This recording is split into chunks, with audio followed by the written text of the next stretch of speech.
மனிதர்களோட சகஜமா பழகக்கூடிய யானைகள் ஒரு நாளைக்கு 150 லிட்டர் தண்ணீரையும் 300 கிலோ வரையான தாவரங்களை உணவாக எடுத்துக்கொள்ளுமா. யானைகள் தனக்கான உணவை தேடுவதற்காக தினமும் 15 கிலோமீட்டர் வரைக்கும் காடுகளை சுற்றி வருவதோட இதுக்காக 18 மணி நேரத்தை ஒரு நாளைக்கு செலவு செய்யுமா. இதனால 2-3 மணித்தியாலங்கள் மாத்திரமே யானைகள் ஓய்வெடுக்குமா.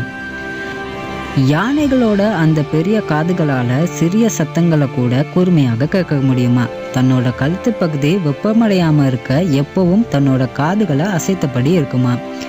பிறந்த யானை குட்டிகள் 90-120 கிலோ எடை கொண்டதாக இருப்பதோட பிறந்த 15 நிமிடங்களிலேயே எழுந்து நிற்கக்கூடியதாக இருக்குமா. யானைகளுக்கு தும்பிக்கை என்பது மூச்சு விடுறதுக்காகவும் உணவுப் பொருட்களை நுகர்ந்து பார்க்கறதுக்காகவும் மற்ற யானைகளிடையே தொடர்பை பேணவும் இந்த தும்பிக்கைகளை யானைகள் பயன்படுத்துகின்றன.